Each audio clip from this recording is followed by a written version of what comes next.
يا بني آدم خذوا زينتكم عند كل مسجد وكلوا واشربوا ولا تسرفوا إنه لا يحب المسرفين. صدق الله العظيم. சங்கைக்குரிய அல்லாஹ்வின் நல்லடியார்களே, அல்லாஹ்வுடைய கிருபையினால் 6 நோன்பை முடித்து 7வது தராவீஹ் முடித்த நிலையிலே அல்லாஹ் நம்மை இந்த மஜ்லிஸில் ஒன்று சேர்த்திருக்கிறார். அதுபோல் அல்லாஹ் நாளை மறுமையிலே சுவனத்திலே நம் அனைவர்களையும் அல்லாஹ் ஒன்று சேர்த்து அருள் புரிவானாக. சங்கைக்குரிய அல்லாஹ்வின் நல்லடியார்களே, இந்த மனித சமூகத்திற்கு அல்லாஹ் வழங்கியிருக்கக்கூடிய அருட்கொடைகள் எண்ணிலடங்காத அருட்கொடைகள்.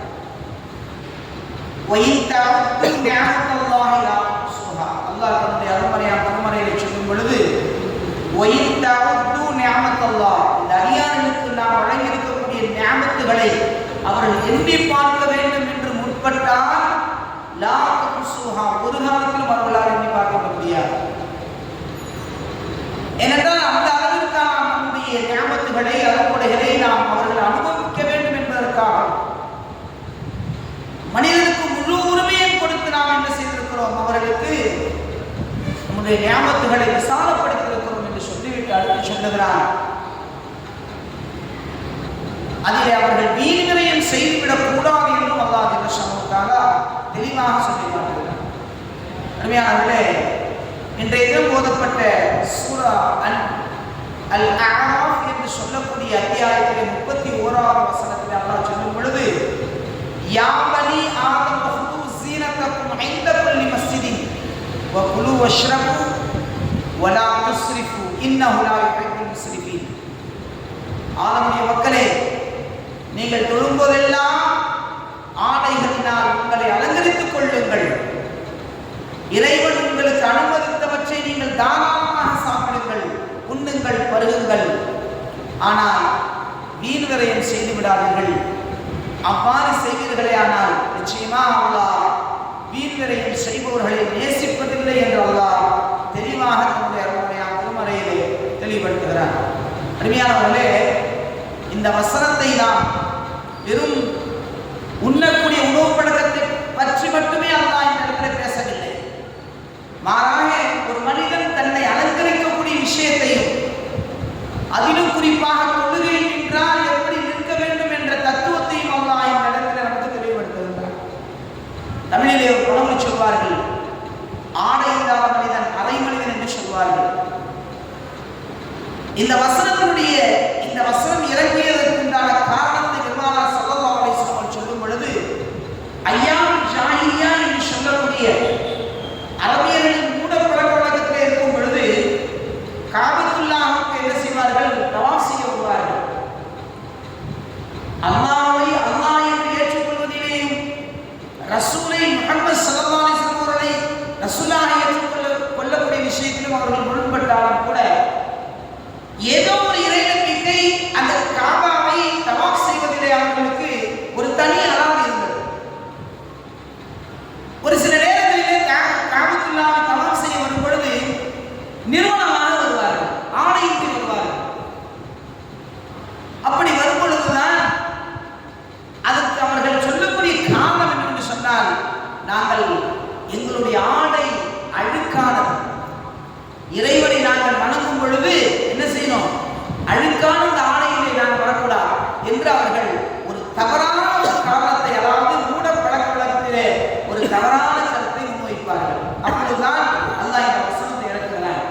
நீங்கள் அல்லாஹ்வை தொழ வருகிறீர்கள், அப்படி நீங்கள் அல்லாஹ்வை தவாஃப் செய்ய வருகிறீர்கள், தொழ வருகிறீர்கள் என்று சொன்னால் உங்களை ஆடையினால் அலங்கரித்துக் கொள்ளுங்கள் என்று அல்லாஹ் இந்த வசனத்தை தெளிவுபடுத்தினார். அருமையானவர்களே, இந்த வசனம் 3 பகுதிகளாக, முக்கிய பகுதிகளாக பிரிக்கப்பட்டுள்ளது. ஒன்று ஆன்மீகத்தின் கண்ணியம். என்ன, அல்லாஹ்வுடைய சமூகத்தில் ஒரு மனிதன் வந்து இருக்கிறான் என்று சொன்னால் அல்லாஹ்விடத்தில் பேசுவதற்கு வருகிறார். நான் பல நேரத்தில் சொல்வதுண்டு, தக்பீர் கட்டிவிட்டால் நான் என்னுடைய ரப்புக்கு முன்னால் நான் ஒரு அடிமை. எப்படி, என்னுடைய ரப்பு எஜமான், நான் அவனுக்கு அடிமை. அல்லாஹ் அக்பர் என்று தக்பீர் கட்டுகிறோம் அல்லவா, இதனுடைய தாற்பயம் என்ன தெரியுமா, நான் அனைத்து காரியங்களும்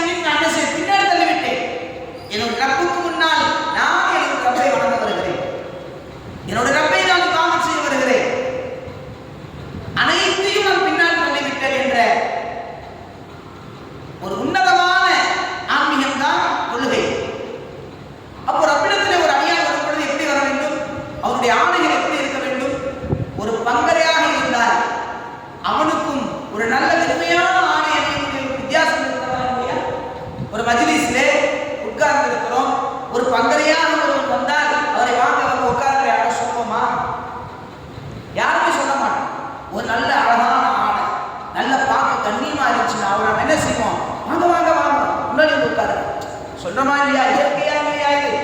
அப்ப அல்லாஹ்வுக்கு முன்னால் நாம் உட்காரும் பொழுது அல்லாஹ் நம்மை நோக்குகிறான் என்ற, அல்லாஹ் என்னை பார்க்கிறான், நான் அவனை பார்க்கவில்லை, என்னால் அவனை பார்க்க முடியாது, ஆனால் என்னுடைய ரப்பி என்னை பார்க்கிறான் என்ற இந்த எண்ணம் இருக்கிறதே அருமையானவர்களே, இதுதான் ஆன்மீகம். ஒரு அடியான் தக்பீர் கட்டிவிட்டால் அவன் அல்லாஹ்விடம் பேச ஆரம்பித்து விடுகிறான். அல்ஹம்துலில்லாஹி ரப்பில் ஆலமீன், இறைவா எல்லா புகழும் உனக்கே என்று சொல்லுகிறான். அர்-ரஹ்மானிர் ரஹீம், நீ அளவற்ற அருளாளன், நிகரற்ற அன்புடையவன் என்று அல்லாஹ் என்று சொல்லுகிறான். மாலிக் யௌமித்தீன், அகிலங்களின் இறைவன் நீதான் அல்லாஹ்விடம் பேசலாம். ஒரு அடியான் பேசுகிறான் என்று சொன்னால் அல்லாஹ் காதால் கேட்கிறான். ஹதீஸிலே வருகிறது, ரசூலுல்லாஹி ஸல்லல்லாஹு அலைஹி வஸல்லம் சொல்வார்கள், அல்லாஹ் ஒரு அடியான் குர்ஆன் ஓதுவதை கேட்பதை போன்று வேறு எதையும் அல்லாஹ் கேட்பதில்லை. அதிலும் குறிப்பாக தொழுகையை ஓதும் பொழுது அல்லாஹ் காதால் கேட்பதை போன்று வேறு எதையும் கேட்பதில்லை. அப்படி என்று சொன்னால் ஒரு அடியான் அல்லாஹ்வோடு பேசுகிறான். அப்போ அவன் எஜமானன், நான் அடிமை. என்னுடைய எஜமானிடத்தில் நான் எப்படி இருக்க வேண்டும், பணிவாக இருக்க வேண்டும் அல்லவா? அல்லாஹ் அதைத்தான் சொல்லுகிறான். நீங்கள் அல்லாஹ்விடத்தில் வந்தால் அவருடைய மக்களே தொழும்பது முறை ஆடைகளை நாம் அலங்கரித்துக் கொண்டு வாருங்கள். நீங்கள் யாரிடத்தில் வருகிறீர்கள்? அல்லாஹ்விடத்தில் வருகிறீர்கள். எனவே இந்த வசனம் ஒரு மனிதன் தீவிரம் செய்வதற்கு மட்டுமே எழுதப்பட்ட வசனம் அல்ல.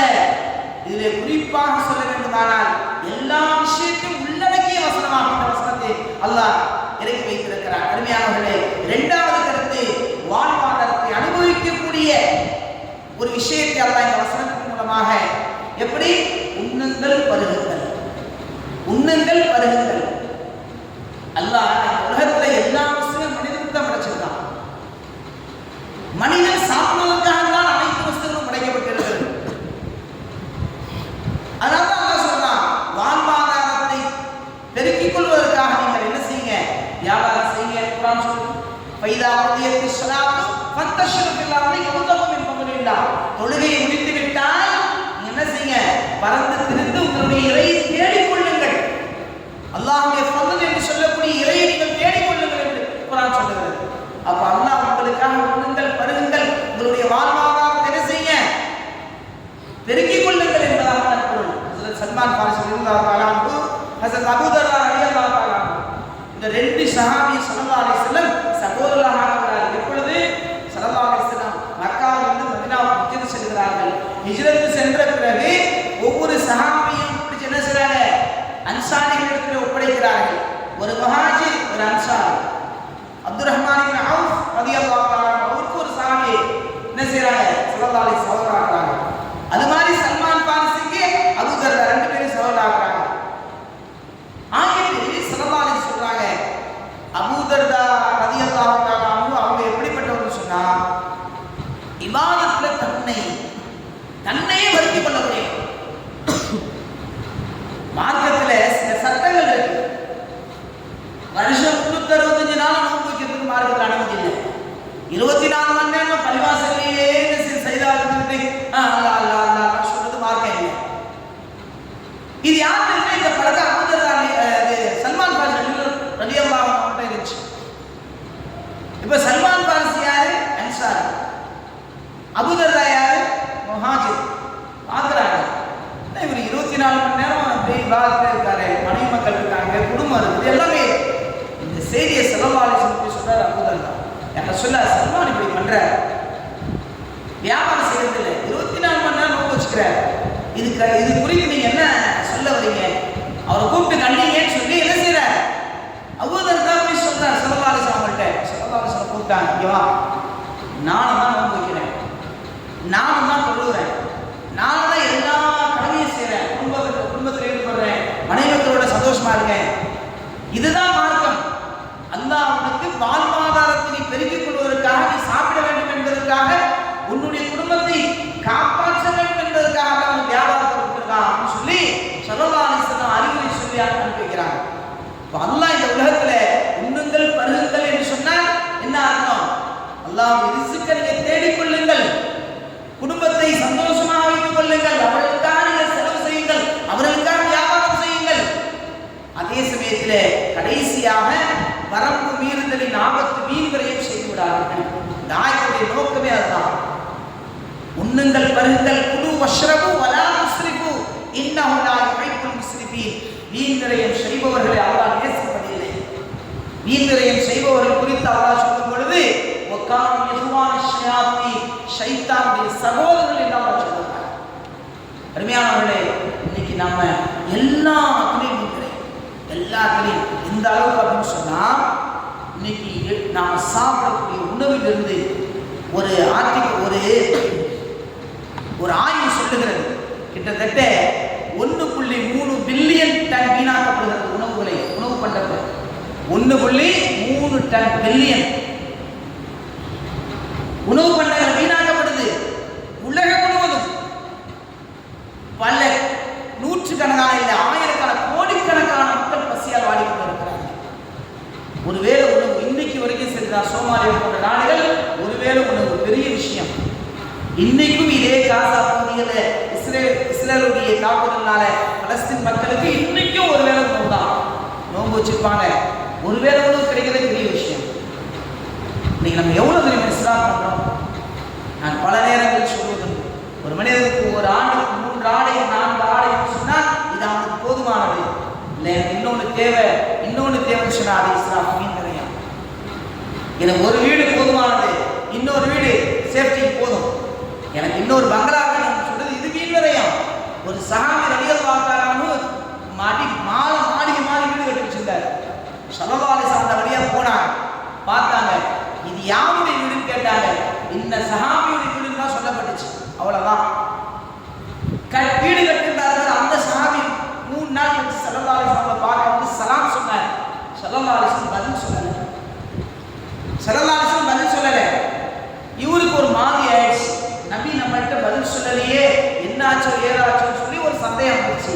சக தோழத்தை கேட்டார், என்னாச்சு, ஏன் ஸல்லல்லாஹு அலைஹி வஸல்லம் சலாத்துக்கு பதில் சொல்லல, என்ன காரணம் கேட்டார். அப்ப சஹாபாக்கள் சொன்னாங்க, உங்க வீட்டு வழியா ஸல்லல்லாஹு அலைஹி வஸல்லம் வந்தாங்க, வரும் பொழுது என்ன செஞ்சாங்க, உங்க வீட்டை பார்த்துட்டாங்க, அதான் காரணம். உடனே வீட்டுக்கு போனார். ஃபுல்லா இன்னைக்கு மாதிரிலாம் ஒன்றும் பெரிய புல்டோசர்லாம் கிடையாது. அன்னைக்கு தன்னுடைய கடப்பாறை இருந்தாரு, போட்டு சரமாரியா வீட்டை அடிச்சு முடிச்சுமா ஒன்றும் இல்லாம சுக்குநூறாக்கிட்டார். ஸல்லல்லாஹு அலைஹி வஸல்லம் இன்னும் 2 நாள் கழிச்சு அந்த பாதையா போறாங்க. இப்போ சஹாபாக்கள் கேட்டாங்க, என்ன இங்க பெரிய மாளிகை மாதிரி ஒரு குருட்டு இருந்துச்சு, எங்க போச்சுன்னு கேட்டாங்க. யாரும் சொல்ல நடந்த செய்தி எல்லாம் சஹாபாக்கள் சொன்னாங்க. ஸல்லல்லாஹு சொன்னாங்க, உங்களை நான் வீடுலாம் கட்டிக்க வேணாம்னு சொல்லல, தேவைக்கு மீறினா அது மீன் கரையும் சொல்லி ஸல்லல்லாஹு அலைஹி வஸல்லம் அன்னைக்கே உணர்த்திட்டாங்க.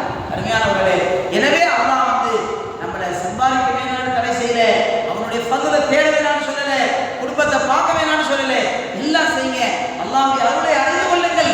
என்ன செய்யாதீங்க, எதுக்குமே வீண் விரயம் செய்யாதீர்கள். இன்னஹு லா யுஹிப்புல் முஸ்ரிஃபீன், அல்லாஹ் வீண் விரயம் செய்பவர்களை விரும்புவதில்லை என்று இந்த வசனம் தெளிவாக வெளிப்படுத்தி காட்டுகிறது. எனவே நாம் நம்முடைய காலங்களை நேரங்களை எப்படி செலவு செய்கிறோம், நேரத்தை கூட நல்ல வழியில் செலவு செய்தால் அது நன்மை, தீய வழியில் செலவு செய்தால் அதுவும் இஸ்லாம் தான். நேர காலங்களில் கூட என்ன செய்து மார்க்கம் தெளிவுபடுத்துகிறது. அருமையான அல்லாஹ் நல்லடியார்களே, ரமலானுடைய காலம், இந்த காலகட்டங்களிலே நாம் நேரங்களை காலங்களை அல்லாஹ்வுடைய தூதருக்கும் பொருத்தமான வழியிலே செலவு செய்ய வேண்டும். அதே போன்று நம்முடைய எந்த பொருளாதாரமாக இருந்தாலும் சரிதான், அது எப்படிப்பட்ட பொருளாதாரமாக இருந்தாலும் சரிதான், அதிலே அளவையும் நிறுவையும் அதே சமயத்தில் வீண்விரயம் எதில் வீண்விரயம் என்பதையும் பார்த்து செலவு செய்வதும் அவசியம் என்பதை இந்த வசனம் நமக்கு உணர்த்தி காட்டுகிறது. எல்லாம் அல்லாஹ்வுடைய ஷானஹு தஆலா எதை நாம் சொல்லுகிறோமோ, எதை கேட்கிறோமோ அதன் பிரகாரம் நடக்கக்கூடிய நல்ல தௌஃபீகை வல்ல